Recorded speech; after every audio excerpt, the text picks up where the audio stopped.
It wasn't like that. I mean, I had to be careful when I answer a question like that. The FBI has finally opened the vault on a collection of files long buried under sealed folders, removed pages, and decades of silence. What they reveal about Elvis Presley is far more unsettling than anyone ever imagined. These aren't harmless background checks. They hint at secret meetings, coded messages, and sightings the Bureau could never explain. Why were agents tracking him so closely? Who were the unnamed men who kept appearing in his files? And what event was so disturbing that entire sections were removed before release? Join us as we uncover the truth behind this mystery. The sudden file dump and why Elvis was on the FBI's radar. The documents appeared without warning on a cold Tuesday morning in the digital archives. No press conference announced their arrival. No government official stood before cameras to explain their release. The files simply materialized in the public records database, like ghosts stepping out of locked vaults. Hundreds of pages bearing the Federal Bureau of Investigation seal sat waiting for anyone curious enough to look. Within those yellowed reports and typed memorandums lay secrets about one of America's most beloved figures. The king of rock and roll had been watched, studied, and documented by federal agents for nearly 2 decades. Elvis Aaron Presley, the man who made millions scream and faint, had been considered a potential threat to the nation. The surveillance began in an era when fear gripped the country tighter than any enemy ever could. The 1950s arrived with suspicion baked into every corner of American life. The Cold War turned neighbor against neighbor and made citizens question everything unfamiliar. Government officials viewed cultural change as dangerous territory where communist ideas might take root and spread. Rock and roll music burst onto the scene like a bomb detonating in a quiet church. The new sound made young people move their bodies in ways their parents found disturbing and immoral. Elvis became the face of this rebellion, whether he wanted that role or not. His swiveling hips and curled lip represented something the establishment could not control or fully understand. Conservative groups fired the first bullets against the young singer from Memphis. Church organizations wrote letters demanding action against the performer corrupting American youth. Political pressure groups called his performances obscene and labeled his music a gateway to delinquency and worse behaviors. Moral activists claimed rock and roll contained hidden messages designed to undermine traditional values. Some even suggested the music style itself was part of a communist plot to weaken the country from within. These accusations found eager ears in government offices, where officials already felt overwhelmed by rapid social changes. The Federal Bureau of Investigation opened a file with Elvis Presley's name typed across the tab.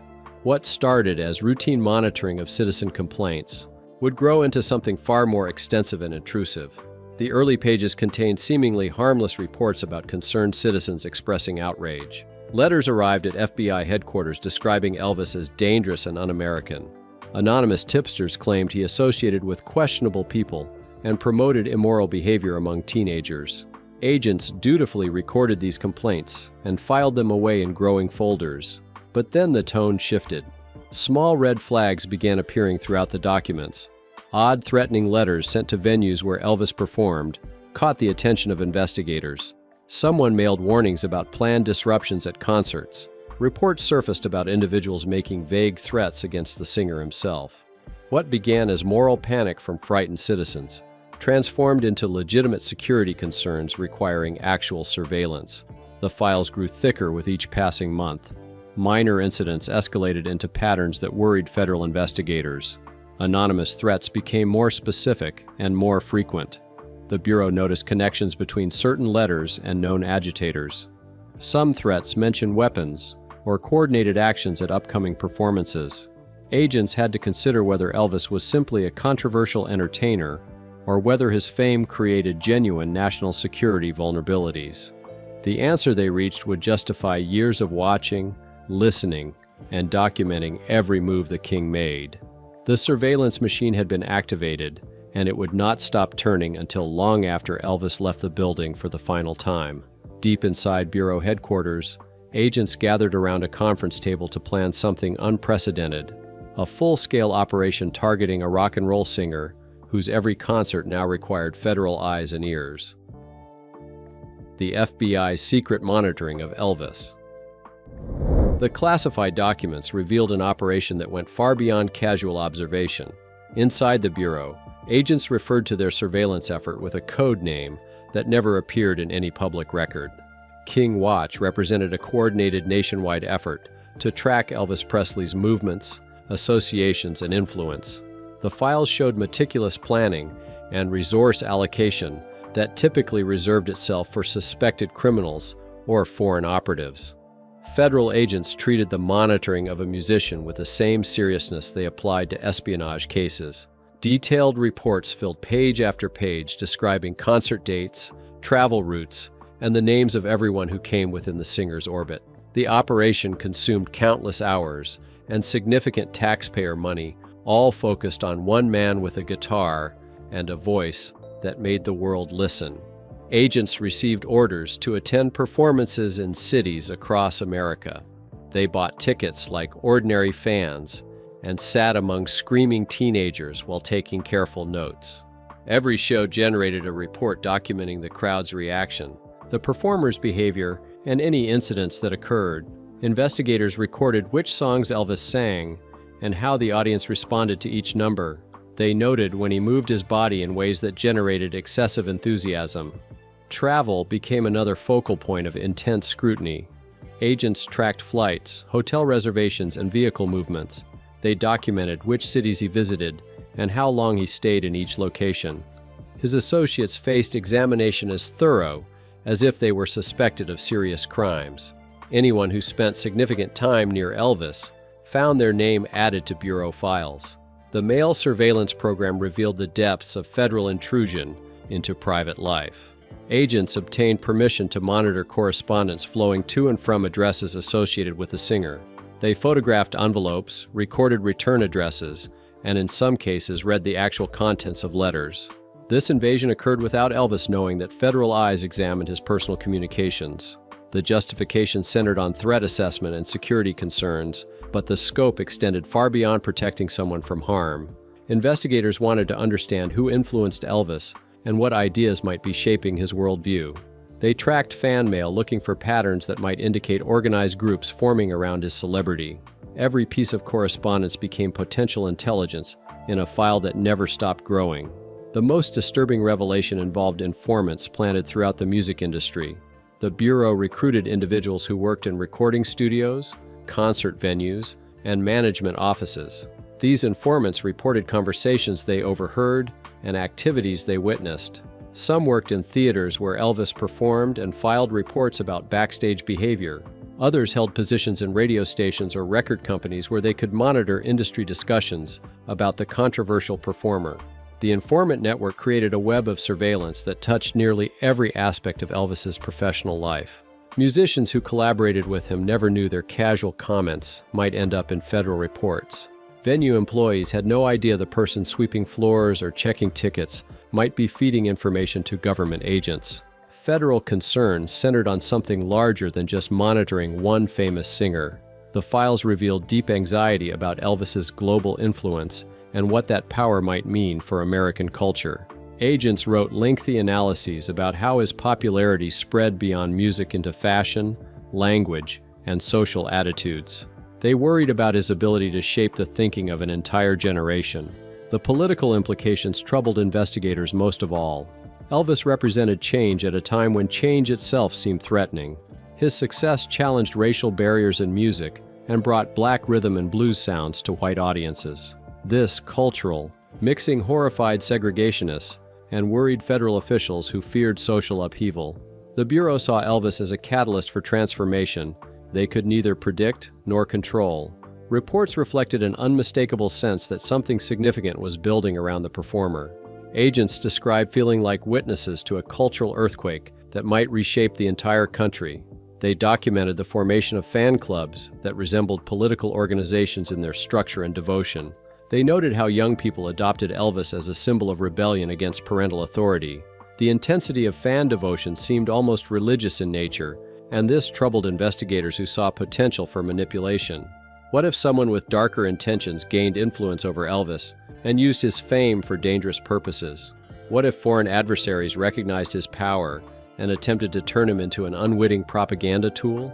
These fears justified continued surveillance and expanding files that tracked every breath the king of rock and roll took on American soil. Threats and the obsession to silence Elvis. The FBI files grew darker the deeper the agents read. What started as angry letters from parents shifted into something far more dangerous. Extremist groups on both ends of the political spectrum marked Elvis as a target. White supremacists despised him for blending black and white music and destroying the racial divisions they wanted to protect. Left-wing radicals saw him as a symbol of shallow fame, distracting young people from their causes. Opposing ideologies came to the same conclusion for very different reasons. Elvis had to be silenced. Federal investigators suddenly faced the challenge of sorting loud threats from real plans. Letters poured in from people who viewed Elvis as either a corrupting force or a tool of everything wrong with the country. Conservative factions accused him of destroying morality and demanded venues cancel his appearances. Some sent letters describing violent fantasies about stopping him forever. Fringe political movements delivered anonymous manifestos weaving Elvis into grand conspiracies, leaving agents unsure which warnings were delusions and which needed immediate action. The music world added more danger. Rival performers whose careers lagged behind his resented the ease with which he rose to the top. Some issued veiled threats through middlemen, hinting that accidents could remove competition. Others sent direct warnings that revealed jealousy, mixed with desperation. Investigators recorded cases of suspicious figures, lurking near venues, asking questions about backstage routes and security layers. These individuals often vanished before agents could confront them. Unstable fans proved even more unpredictable. Some convinced themselves they shared a bond with Elvis that existed only in their imaginations. Letters described plans to rescue him, join him, or claim him completely. A woman wrote long pages saying she needed to be with him, or neither of them could continue. Another fan sent details of a ritual meant to link their souls. Male admirers sometimes expressed violent envy, describing actions they believed would prove their devotion. Their lack of logic made them especially concerned because they could act without warning. The first suspected assassination attempt appeared quietly in a routine report. An informant overheard two men planning to fire Elvis during an outdoor show, naming weapon types and escape routes. Both suspects belonged to extremist groups and had violent histories. Agents strengthened security around the event without alarming Elvis. The concert ended safely, but the men vanished before questioning, leaving the threat unresolved. Patterns soon emerged. The same handwriting appeared on letters sent from different states matching Elvis's tour schedule. Identical phrases resurfaced at multiple venues. Faces repeated in crowd photos from distant cities. Someone was tracking him with persistence that went beyond coincidence. The more Elvis pushed boundaries, the more detailed the threats became. Performances with daring moves triggered new warnings. Songs with deeper meanings or collaborations with black musicians intensified hostility. Protecting Elvis became more than protecting a celebrity. It became a symbol of change that certain groups feared enough to consider deadly action. Desperate and afraid, Elvis made a decision that stunned everyone who knew him. He walked straight into the White House carrying secrets the FBI desperately wanted to uncover. The Nixon meeting, re-examined in December 1970, brought one of the most bizarre moments in American political history. Elvis Presley appeared unannounced at the White House gates, requesting a meeting with President Richard Nixon. The official story portrayed the encounter as a strange celebrity moment, where a famous singer wanted a federal badge. Photographs showed two awkward men shaking hands in the Oval Office, surrounded by uncomfortable aides. History remembered the meeting as an odd footnote about two American icons from different worlds, briefly colliding. But newly uncovered Federal Bureau of Investigation files suggest something far more serious drove Elvis to Washington that winter day. The documents reveal context that transforms the meeting from amusing anecdote into desperate pleas for help from a frightened man. Memos written before the White House visit show Elvis in an alarming emotional state. Agents who monitored him noted erratic behavior and sudden decisions that seemed out of character. He traveled impulsively, without his usual entourage, and made phone calls to government offices, seeking access to high-level officials. His actions suggested someone running from something, or toward protection he could not find through normal channels. The famous performer who commanded stages before thousands suddenly appeared lost and frantic. Bureau analysts reviewing his movements in the days before the Nixon meeting described patterns consistent with someone experiencing genuine fear. He checked into hotels under false names and changed locations multiple times within single cities. These were not the actions of a man seeking a souvenir badge for his collection. The files contain references to private fears Elvis carried, but refused to share publicly. Agents who interviewed people close to him reported the singer spoke about threats he would not detail. He mentioned feeling watched and followed, but became agitated when pressed for specifics. Friends described him as paranoid during this period, but admitted certain facts supported his concerns.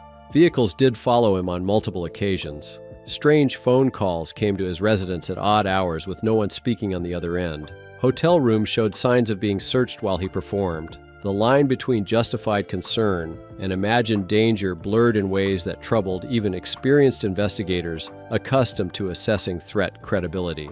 Unusual confessions emerged during the White House meeting that official records minimized or omitted entirely. Bureau files note Elvis made statements to Nixon and his staff about dangers facing the country and himself personally. He offered to work with federal law enforcement in ways that went beyond ceremonial gestures. His proposal to serve as an informant within the entertainment industry shocked the officials present. This was not a celebrity seeking attention, but someone offering genuine assistance in exchange for something he desperately needed. The exact nature of that need never appeared in official White House accounts. FBI documents suggest he sought protection from a specific threat he refused or could not name directly. Notes taken by agents monitoring the situation describe the meeting as more serious than history ever hinted. While photographers captured smiling moments for public consumption, private discussions covered topics that left government officials deeply concerned. Elvis provided information about the sale of illegal substances in the music industry and mentioned connections between certain performers and criminal organizations. He spoke about foreign interests attempting to influence American culture through entertainment. These revelations came mixed with personal fears he expressed in fragmented ways that frustrated the officials trying to understand his situation. One memo describes him as simultaneously lucid and evasive, coherent about some subjects while dancing around others. The aftermath of the Nixon meeting generated quiet activity within federal agencies. Agents received orders to increase surveillance of individuals in Elvis's circle. Certain venues where he performed got additional security without explanation.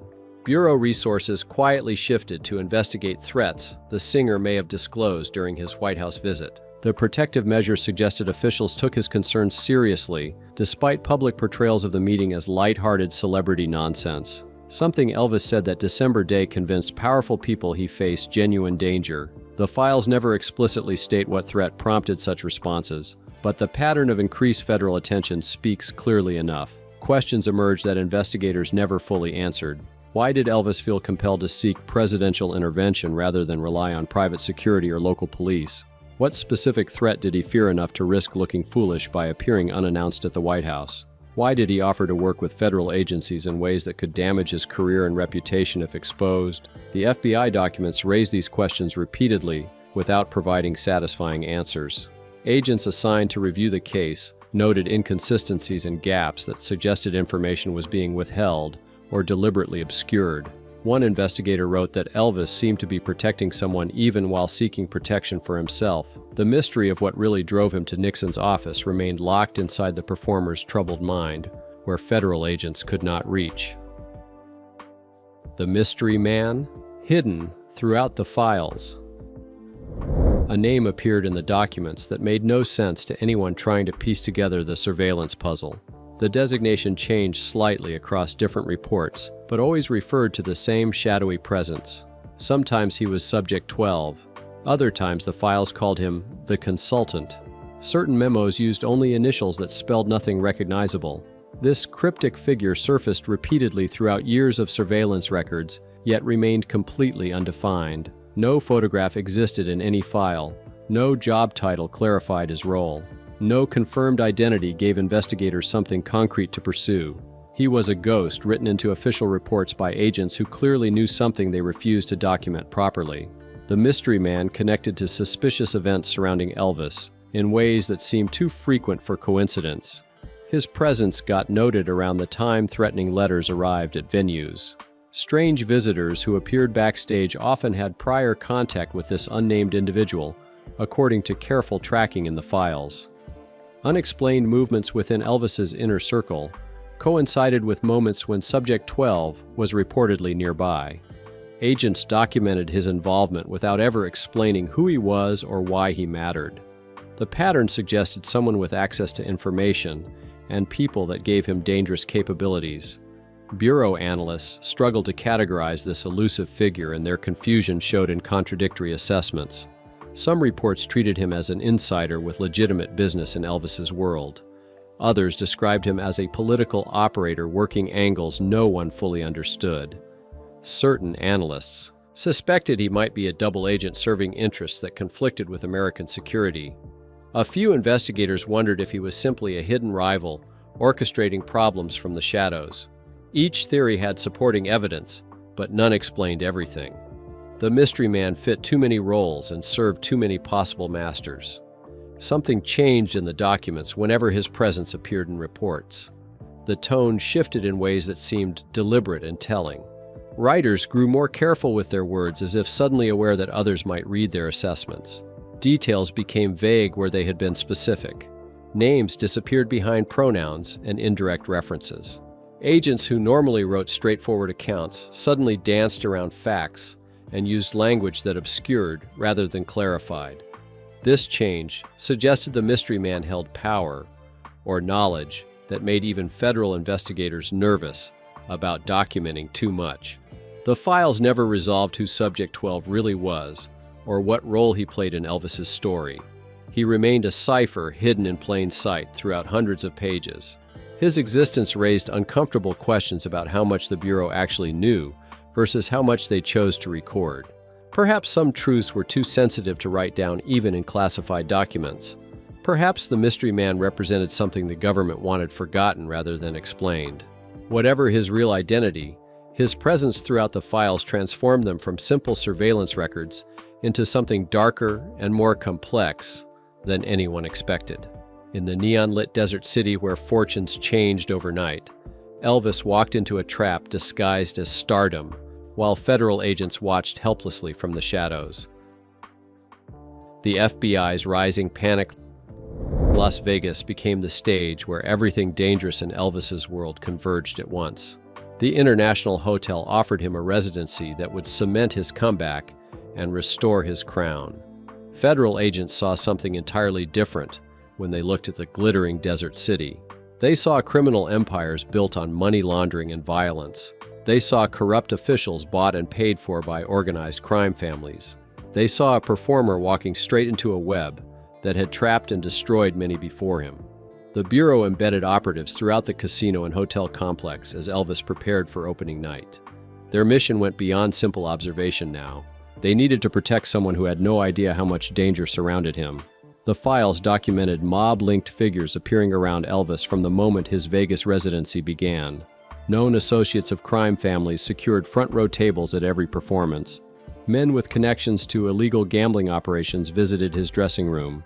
Financial advisors with questionable backgrounds suddenly offered their services to manage his money. These were not fans seeking autographs or legitimate business people proposing honest deals. These were predators circling someone they viewed as exploitable. Agents photographed license plates in the parking garage and ran background checks on everyone who gained access to restricted areas. The results alarmed investigators who recognized how thoroughly criminal elements had penetrated Elvis's world. Shadowy guests appeared at the hotel requesting access to his penthouse suite. Some claimed to be old friends or business associates. Others arrived with messages from unnamed parties who wanted meetings. Security personnel reported men loitering in hallways near his rooms at odd hours. The hotel employed hundreds of workers, and distinguishing legitimate staff from infiltrators proved nearly impossible. Agents believed Elvis was drifting into criminal influence without recognizing the danger. His trusting nature made him vulnerable to manipulation by people who viewed kindness as weakness.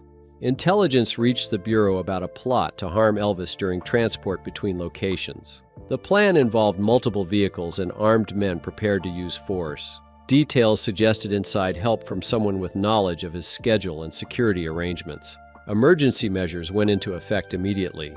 Federal agents coordinated with local law enforcement to flood the area with undercover officers. Routes got changed at the last minute without warning. The plot failed before it could unfold, but the closeness of the call shook investigators. Reports filed after the incident described Elvis becoming uneasy and withdrawn. He started questioning people around him and expressing doubts about their loyalty. He told close associates he felt watched constantly, even in private moments. He believed someone in his inner circle had betrayed him, though he could not identify who. The paranoia that agents once dismissed now seemed like an accurate threat assessment. Vegas had become a cage where every face might hide an enemy and every shadow could conceal danger. The night. The FBI couldn't explain. The night began with a calm that felt wrong, as if something heavy waited just beyond the edge of sight. The files describe the first moments in broken phrases, but they point to a sudden shift around midnight. An emergency call reached a local station near the house Elvis was staying in, though the caller hung up before giving a name. The recording captured only hurried breathing and a sound like someone moving quickly across a room. Agents later wrote that this moment marked the start of a chain of events they were unable to fit into any known pattern. A second call followed minutes later. This time, a man spoke a few rushed words before the line cut. When officers arrived, they found two strangers walking away from the property. Both refused to answer questions and disappeared into the dark before backup arrived. Files note their clothing, height, and direction, but the details lead nowhere. When agents searched the area shortly after, they found footprints around a back entrance and signs that someone had forced a door open. What happened after that moment is recorded only in fragments. Inside the house, several people who had been with Elvis earlier were suddenly gone. They left behind half-packed bags, scattered notes, and cups still warm. A witness who should have been present vanished without leaving any trace. Others refused to speak when questioned, claiming they remembered nothing unusual. Agents tried to secure evidence, but many items they listed during the first sweep were missing when they returned. Later records mentioned boxes sealed and moved by unknown individuals before federal teams could examine them. Entire logs from that night appear with thick black lines covering whole paragraphs. Over the weeks that followed, strange gaps appeared in reports tied to that night. Names disappeared. Statements ended mid-sentence. Photographs were removed or replaced with blank sheets. Analysts reading the released files decades later saw that something significant occurred, something the Bureau struggled to define or contain. The tone of the document shifts around this night, as if agents themselves felt uneasy. They labeled the event incomplete, unresolved, and outside standard procedure. It became the moment in the file collection that raised more questions than it answered. What followed in the months ahead made this night look like the first shadow of something even darker.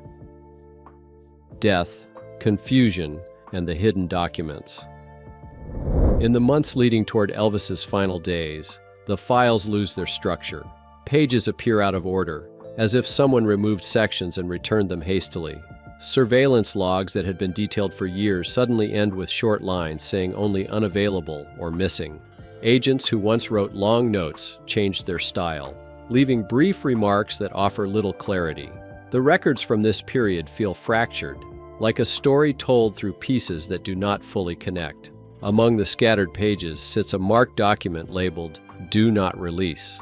Analysts later believed it was included by mistake. Inside it, agents listed several high-level threats tied to individuals who had never appeared in earlier surveillance records. Another section described a possible insider close to Elvis, someone who might have moved freely without raising suspicion. The document ended with a reference to an investigation still active, though no follow-up appears in the rest of the files. The sudden arrival of this secret report suggests a level of danger rising around Elvis that the Bureau struggled to handle. Then came the day the world believed Elvis passed away. The files do not treat this event as a simple endpoint. The first memo written that morning shows confusion. Different sources gave different timelines. A few unnamed contacts claimed Elvis had spoken in recent days about leaving everything behind. another agent, reported a sighting from a city miles away recorded only hours after the official announcement. Though none of these accounts were confirmed, they created doubt within the Bureau that never truly settled. Over the next weeks, field notes describe scattered sightings, none verified yet none dismissed completely. Agents wrote that some witnesses insisted they saw a man matching Elvis's appearance, traveling under a new identity. Others spoke of messages passed quietly through third parties. Though these leads faded, the files never claimed they were false. Instead, they end with careful language, as if the Bureau wanted to close the case but could not stamp it finished. The final pages of the release contain no answers. Instead, they carry short remarks, missing attachments, and sudden endings.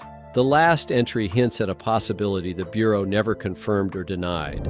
It suggests Elvis's disappearance might not have been a final moment, but the start of a hidden path the agents never uncovered.